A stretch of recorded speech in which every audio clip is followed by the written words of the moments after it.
इस बात को कोई रूस का समर्थक मानेगा तो नहीं, लेकिन आप रजाग्राफी देख रहे हैं। नाम याद रखिए, यह रजाग्राफी है।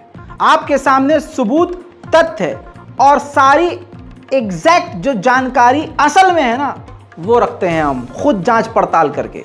तो बात बिल्कुल हकीकत है, रशिया इस जंग से थक चुका है। आइए मैं आपको बताता हूं कि इसके पीछे सबूत क्या दूंगा आपको। ये देखिए रिपोर्ट।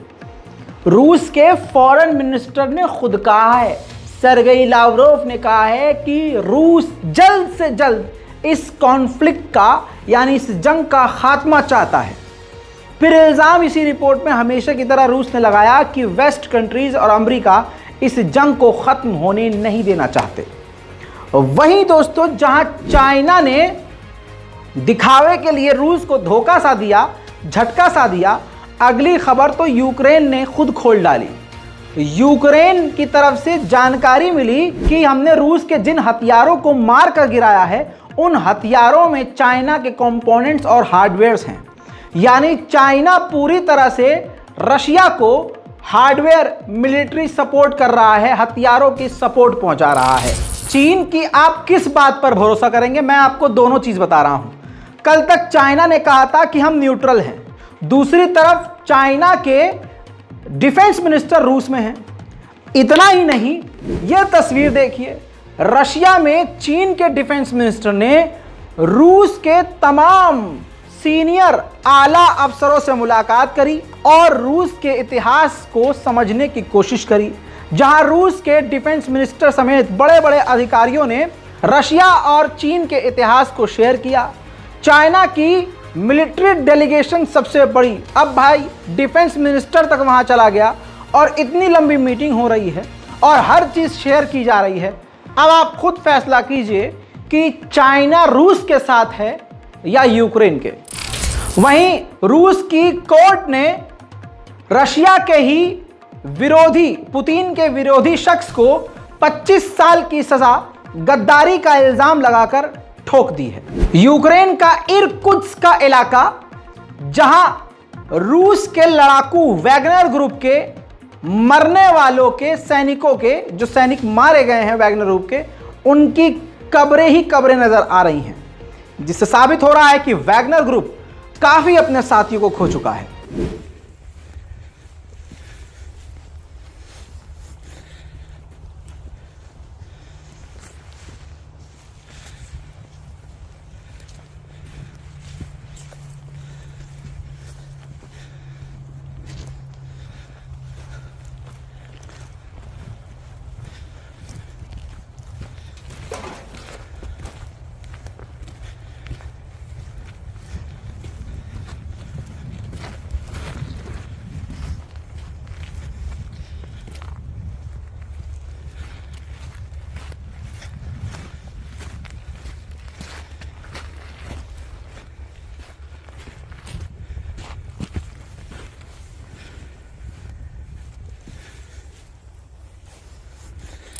उधर दूसरी तरफ जहां यूरोप, अमेरिका, जर्मनी, फ्रांस, ये तमाम देश, नाटो वाले देश रशिया को काफी कमजोर और हथियारों की कमी वाला देश बता रहे थे, रशिया ने अपने ही प्रशांत महासागर में, समुद्र में मिलिट्री ड्रिल शुरू कर दी है, जिसके मुताबिक 167 युद्धपोत, 12 पनडुब्बियां और एक कम 90 लड़ाकू विमान, जी हां, इस युद्ध अभ्यास में बवाल मचा रहे हैं। और इस घातक युद्ध अभ्यास के बारे में एक बात बता दूं कि जितनी ताकत इस युद्ध अभ्यास में, जंग की तैयारी में दिखा रहा है, इतनी बड़ी ताकत यूक्रेन में अभी रशिया ने नहीं उतारी है। वहीं बैखमत का 90% इलाका रूस के कब्जे में आ चुका है। लेकिन आइए मैं आपको बैखमत की ताज़ा तस्वीर दिखाऊं। 24 घंटे वहां पर हमले हो रहे हैं और हमले के बाद कुछ ऐसा मंजर होता है।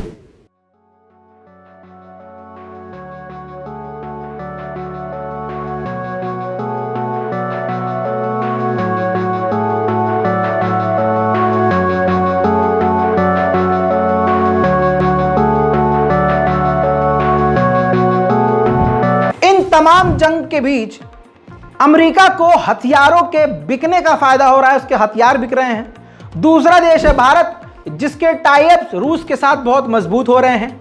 हाल भारत और रूस की दोस्ती का अब यह है कि भारत और रशिया फ्री ट्रेड को लेकर अब बातचीत शुरू कर चुके हैं। उधर यूक्रेन के एक कमांडर ने फिर से रूस को भड़काने वाला बयान दिया है। उन्होंने कहा है कि इस सीजन के एंड में, यानी ये मौसम बदलने से पहले, हमारी फौज क्रीमिया में घुस जाएगी। सुनिए। У мене ще є проміжок часу, не поспішайте. Доволі багато речей, які ви казали, дійсно збулися. Абсолютно всі. Абсолютно всі. Добре. Давайте тоді, можливо, хоч деякі нові прогнози ви можете дати? Ні. На все йде за графіком. А який це графік? Можете от сказати, хоч приблизно? Все, що я вам сказав, ну давайте подивимося, як будуть розвиватися події найближчим часом. वहीं स्लोवाकिया ने अपना वादा पूरा कर दिया है। यूक्रेन को 13 MiG-29 दे दिए हैं, जिसके बाद यूक्रेन की वायुसेना मजबूत हो गई है। वहीं रशिया ने ब्रिटेन को तगड़ा झटका देते हुए बयान दिया है कि हमने यूक्रेन की जंग में 7 बरतानिया के फौजियों को कत्ल कर दिया है। हालांकि उधर रशिया के ट्यूमन के इलाके में खबर यह है कि ड्रोन हमला हुआ, जिसके बाद रूस की टेरिटरी ट्यूमन के अंदर आग देखी गई। Смотрите, он еще больше и больше становится. В разные стороны расходится трава. Ну, в смысле, это горит.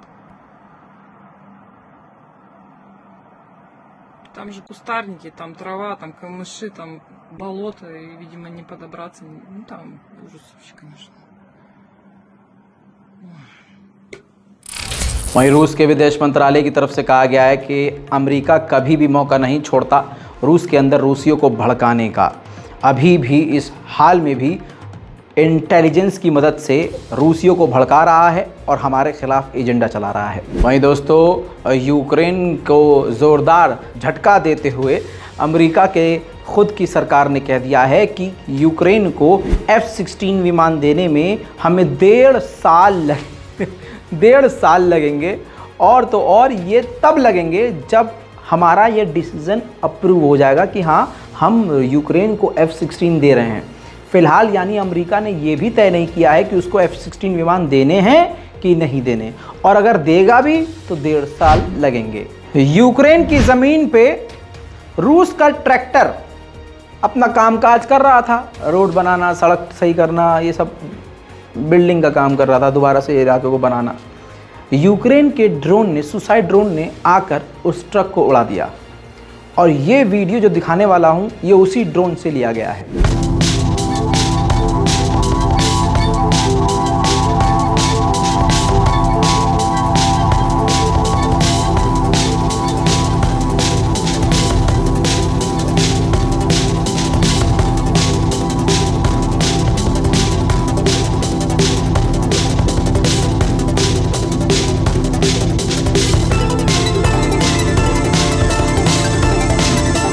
दूसरी तरफ नीदरलैंड ने ऐलान कर दिया है कि उसके देश के लिए सबसे बड़ा खतरा चाइना और रशिया है। दोस्तों, बड़ी बात यह है कि अफ़गानिस्तान भी रशिया के लिए काफ़ी नरमी दिखा रहा है। अब बड़ा बयान आपको बता रहा हूँ और बड़ी खबर। तालिबान ने ऑफिशियली इस बात का ऐलान किया है कि अपनी ज़मीन को हम रशिया के ख़िलाफ़ इस्तेमाल होने नहीं देंगे।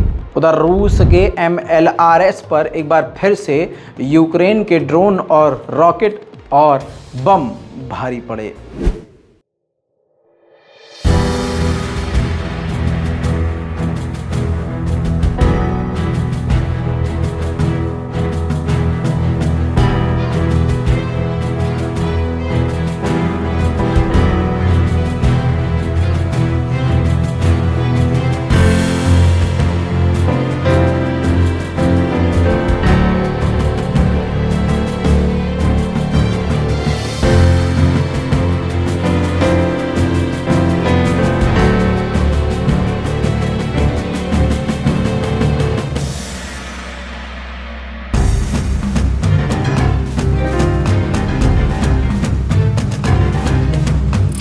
यूक्रेन के फॉरेन मिनिस्टर इराक पहुंचे थे। उन्होंने इराक से कहा कि आप हमारा हर तरह से सपोर्ट कीजिए और जंग का विरोध कीजिए। उधर से इराक ने कहा कि हम मीडिएशन करने को तैयार हैं, हम आप दोनों के बीच सुलह करवाने को और सुलह की बातचीत कराने को तैयार हैं। इस पर इराक के इस प्रपोज़ल को यूक्रेन ने ठुकरा दिया है और मीडिएटर बनाने का इराक का जो फैसला था कि मुझे आप मीडिएटर बना दीजिए, ठुकरा दिया है यूक्रेन ने। यानी खुद ऐसा लग रहा है कि यूक्रेन चाह ही नहीं रहा कि ये जंग रुके, बस वो दुनिया से पैसा और हथियार मांग रहा है कि हमें हथियार देते रहो, पैसा देते रहो और ये जंग चलने दो। वहीं दोस्तों इंटरनेशनल रिपोर्ट में भी ये बात आ चुकी है, यूक्रेन ने खुद दावा किया है 1,82,000 से ज़्यादा रूस के सैनिकों का यूक्रेन में खात्मा हो चुका है। वहीं दोस्तों रूस की राजधानी मॉस्को में एक बार फिर से यूक्रेन का ड्रोन अटैक बताया गया। दिन दहाड़े ये हमला हुआ और जिसके बाद ये मंजर है।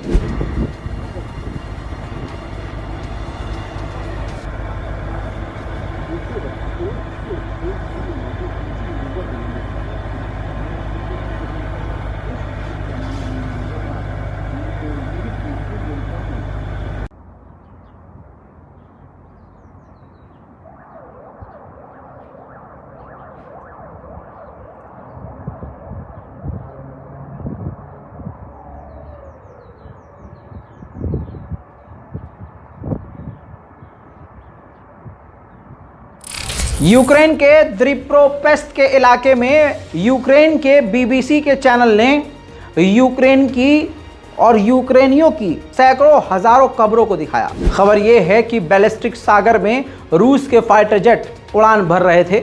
नेटो के फाइटर जेट ने रूस के उन फाइटर जेट्स का रास्ता रोका और उनको पीछे खदेड़ दिया। वहीं दोस्तों यूक्रेन के इलाकों में ज़मीन के नीचे माइंस बिछा रहा है, बम बिछाकर रशिया चला गया था कि यूक्रेन के सैनिक यहाँ आएंगे और मारे जाएंगे, बल्कि इसका अब उल्टा हो रहा है। यूक्रेन के जो फौज है उनके पास ऐसे भी हथियार आ चुके हैं जो ज़मीन के नीचे छुपे हुए बमों को ढूंढ के उसको तबाह कर रहे हैं। अब माइंस को तबाह करने वाला यूक्रेन का ये वीडियो देखने लायक है।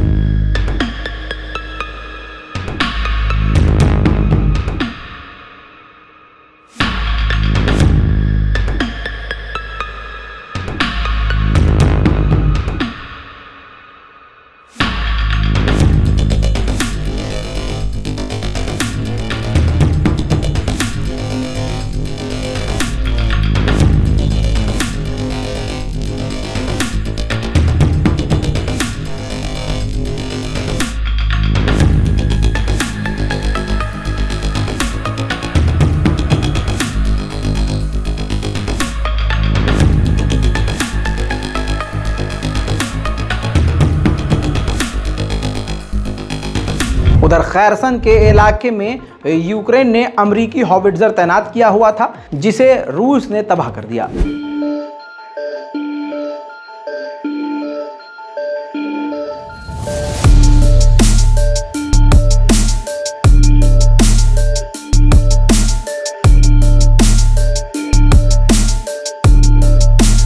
रशिया ने बैखमत की खुद ये वीडियो जारी की है, देखिए, जिसमें बैखमत पूरी तरह से पूरा का पूरा बैखमत शहर जो काफ़ी खूबसूरत कल तक शहर था पूरी तरह से खंडर में तब्दील कर दिया और रूस ने ऐलान किया कि बैखमत को हमने आज़ाद करा लिया और बैखमत अब हमारे कब्जे में है।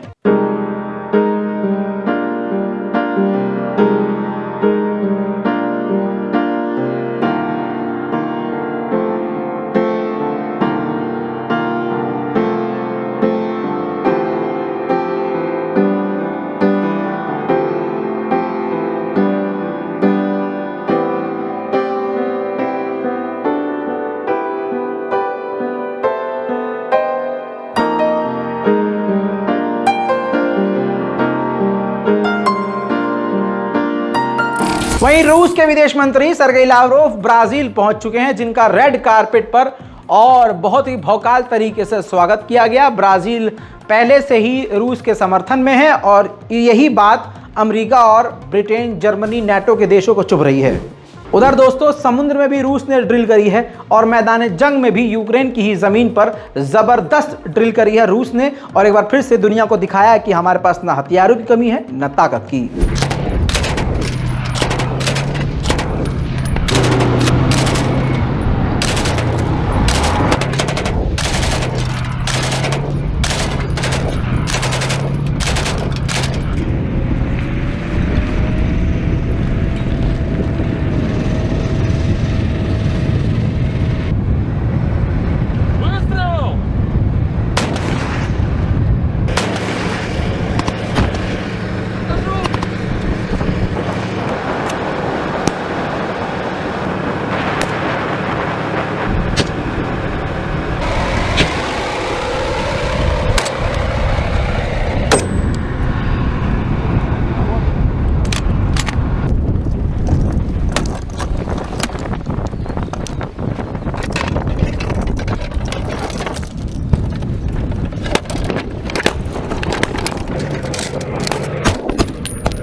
कल एक खबर आपको बताई थी कि रशिया ने बैखमत के इलाके में नर्सरी स्कूल पर हमला किया। आज उसकी ताज़ा तस्वीर आ चुकी है कि रशिया का वो हमला कितना घातक था और गलत था। स्कूल का वो वीडियो देखिए। Дитячий садок. Русский мир. Нацький.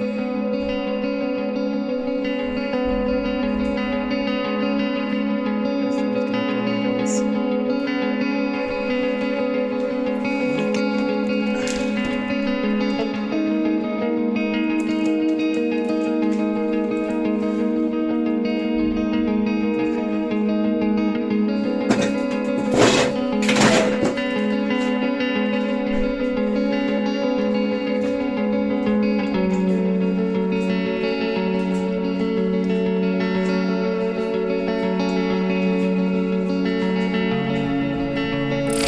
दोस्तों दुआ करते हैं और आप भी दुआ कीजिए कि ये जंग जल्द से जल्द ख़त्म हो, तमाम दुनिया में शांति आए और तमाम दुनिया के ख़ासकर जो अभी फ़िलहाल भारत के मुसलमानों का बुरा हाल है उनके लिए दुआ कीजिए। रिपोर्ट को शेयर कीजिए, अपनी राय कमेंट में लिखिए और अगर आप हमारे चैनल पर नए हैं तो चैनल को सब्सक्राइब करना मत भूलिए। जय हिंद।